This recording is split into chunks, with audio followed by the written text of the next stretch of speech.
E aí pessoal da net, aqui é o Felipe de novo, bem-vindos a mais um vídeo no canal Mundo Ceia. Bom pessoal, o vídeo de hoje é um vídeo que eu estou planejando há muito tempo, mas eu estava pensando na melhor maneira de trazer para vocês. Não é uma notícia, né, não é nada, uma coisa bombástica que aconteceu, mas é sim uma análise de uma coisa que tem dentro do mangá de Saint Seiya. Vamos analisar nesse vídeo qual é a jornada da personagem Saori Kido, a deusa Athena. Mas antes disso, antes de começar o vídeo, se você quer ver essa análise, se você gosta das opiniões da análise do Mundo Ceia aqui, clica aqui no curtir, clica no botão inscrever-se, que você não vai se arrepender. Aqui tem notícia, tem análise, a gente cobre todos os produtos, todos os mangás que lançam no mundo de Saint Seiya, e vem cobertura de Kojiro aí por aí também, né? Tive que adiar um pouquinho por causa de um motivo que vocês vão entender mais pra frente. Pessoal, bora pro vídeo então.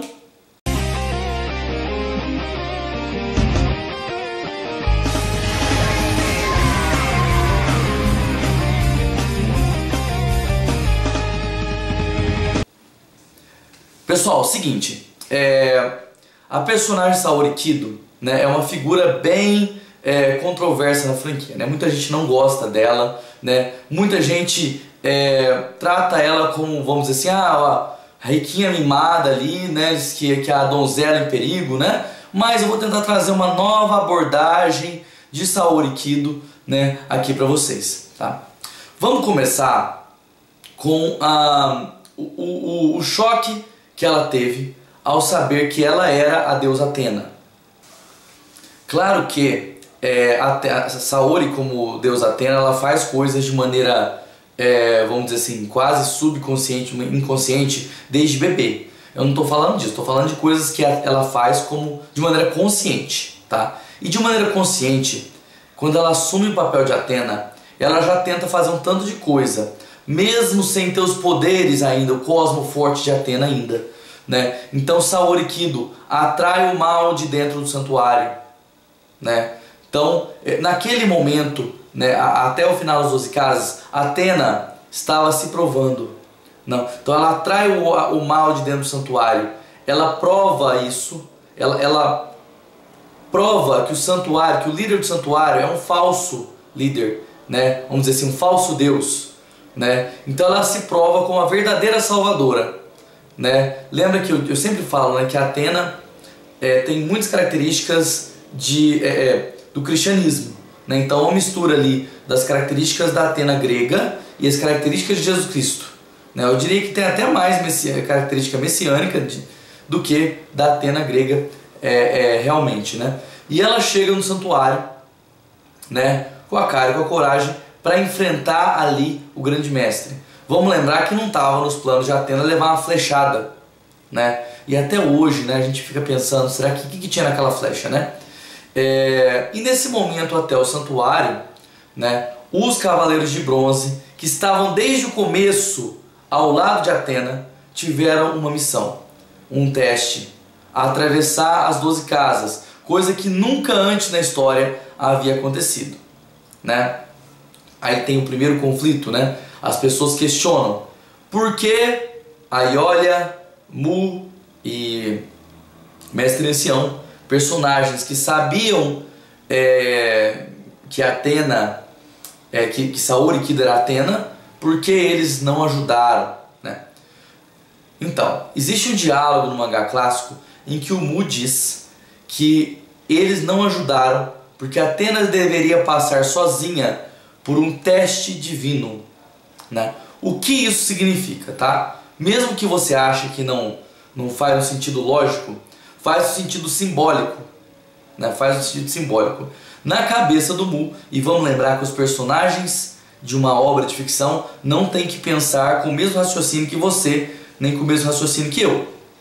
Na cabeça do Mu e do mestre ancião, Athena deveria, junto com os cavaleiros que estavam com ela desde sempre, ela deveria sozinha atravessar as 12 casas. Seria um teste. Se Athena não conseguisse atravessar as 12 casas, isso significa que Athena não é boa o bastante para proteger a Terra.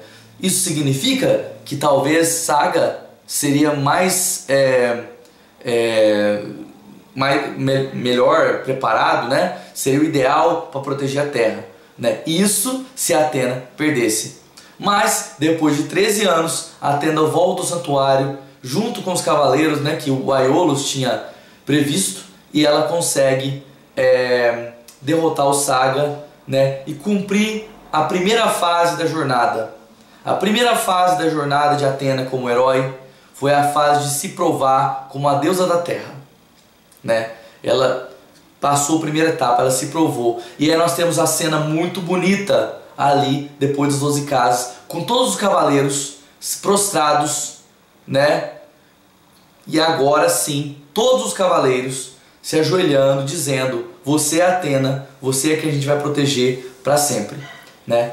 Então, sem toda essa lógica, mesmo que você não concorde com essa lógica, ela é necessária para que a saga das 12 casas tenha mais impacto, tá? Ela foi extremamente necessária, tá?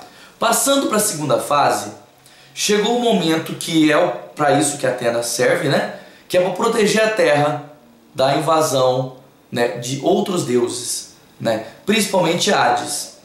Nessa geração, no século XX, aconteceu uma coisa que geralmente não acontece, né? Que foi a invasão, que foi o despertar de Poseidon. Eu não estou aqui para ficar explicando a saga de Poseidon, o Cânon que despertou Poseidon antes da hora, nada disso, né? Mas a ideia aqui é falar qual foi o papel de Atena em relação a isso. Primeiro que, como uma deusa que sempre vai na frente, né? Por isso que o tipo de estratégia que a Atena faz não é o que se espera de uma deusa grega, tá? Ela vai com tudo, ela vai na frente. Então ela foi lá enfrentar Poseidon, né? Bom, ela, ao invés de bolar um plano de guerra, ela foi lá e se ofereceu como sacrifício, né? Para que ela tomasse toda a chuva que Poseidon mandava para a terra, enquanto alguém tentava fazer alguma coisa para chegar lá e enfrentar o exército de Poseidon, né? A ideia, gente, é a seguinte: se ela não fizesse isso, ela poderia ganhar sim a guerra contra Poseidon, ela poderia vencer os generais marinas, né, com a ajuda dos cavaleiros de ouro, com a ajuda dos cavaleiros de bronze, porém mais pessoas morreriam, tá? Quando ela chegou lá, muita gente já tinha sido morta pelas chuvas, e as chuvas estavam aumentando de maneira exponencial, né? Atena foi e se deu como sacrifício vivo para salvar as pessoas da morte física pelas chuvas. Então Atena salvou a humanidade das chuvas. Nós não sabemos quantos milhões ou até bilhões de pessoas que poderiam morrer se uma guerra tivesse sido travada contra Poseidon de maneira longa e de maneira que sem Atena absorver a chuva lá no suporte principal, tá? Então essa é a segunda etapa da história de Atena. Atena salvou a humanidade da morte física, né? Então a segunda etapa de um salvador, salvar a humanidade da morte física, né? Se você fazer um paralelo com o cristianismo, nos milagres de Cristo, primeiro Cristo prova que ele é o Cristo através de milagres, né? Não para as pessoas que já acreditavam nele, mas para pessoas que não acreditavam nele. Depois ele faz uma coisa, ele salva pessoas da morte física, né? Como quando ele mandou a menina levantar, ou quando ele trouxe Lázaro de volta, né? Então ele salvou pessoas da morte física, né? Então essa é a segunda etapa de Atena, lembrando aí que eu estou fazendo um paralelo com o cristianismo, né? Terceiro ponto, saga de Hades. Hades é o verdadeiro inimigo de Atena, é quem a Atena luta desde sempre, desde os primórdios, né? A cada mais ou menos 200 anos, né? 243 foi o caso, né? A Atena luta contra Hades, né? E sempre tem uma vitória frustrada. Por que eu digo frustrada? A Atena sempre derrota Hades. Hades nunca venceu uma guerra santa. Porém, os cavaleiros que lutam e morrem para enfrentar Hades, eles vão parar no Cocito, eles vão para o inferno, né? Isso parece justo, gente? aquele que deu a vida pela terra, pelo amor e a paz na terra, ele vai para a arara do inferno.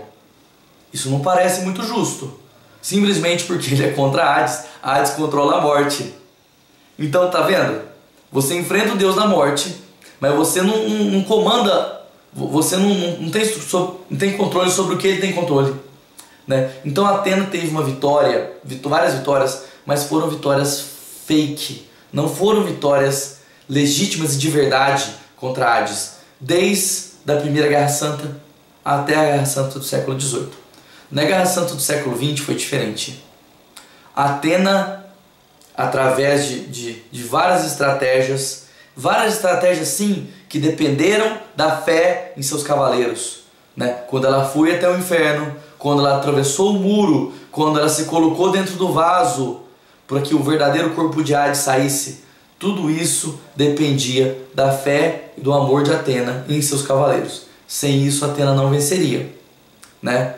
Mas sem isso, vamos dizer, ela poderia até vencer como as outras, como havia vencido no passado, mas seria uma vitória de verdade? O objetivo de Atena era destruir o inferno e os Elísios. Se Hades for derrotado, o inferno e os Elísios, eles são destruídos. E as almas que estão no inferno e no Elísios, elas ficam livres, né? Ou seja, Saori Kido Atena, no século XX, ela fez a terceira etapa de sua jornada. A terceira etapa da jornada de Atena é salvar as almas humanas na vida após a morte, né? E obviamente que é bem fácil fazer o paralelo disso com o cristianismo, né? Dentro do cristianismo, né? Cristo veio para salvar a humanidade, né? Não apenas não na questão terrena, mas na questão espiritual, né? Então completa aí o ciclo de Atena. Ela se provou, ela salvou a humanidade da morte física e salvou a humanidade da morte espiritual, né? Essa foi a terceira etapa, muito significativa, e eu fico feliz de a gente ter algumas coisas exploradas em relação a essa questão dos cavaleiros terem que lutar sabendo que, né, os mais que pensam mais sobre isso, sabendo que eles vão para o inferno na vida após a morte, que é o caso do Cardinale lá no Next Dimension, né? Gente, a quarta etapa da história é um pouco de especulação, porque envolve coisas que ainda não aconteceram, né? Nós sabemos que a Atena de Senseia é uma Atena que criou muito amor pela humanidade, né? Portanto, as coisas que ela faz são pautadas em coisas racionais, sim, mas também em coisas do coração, né? Assim como ela foi até o passado para salvar o Seiya. Ela vai entrar, provavelmente, em desacordo com os deuses, né? E o que eu imagino ser a quarta etapa e a última etapa da jornada de Atena como heroína, como a deusa da terra, a quarta etapa seria a ideia de Atena libertar a humanidade do jugo dos deuses, né? Para que a humanidade possa viver livre por ela própria, sem os deuses controlando, manipulando e fazendo com que os humanos seguissem a vontade deles, né? E eu acho que talvez enfrentar o tempo, enfrentar o destino, né?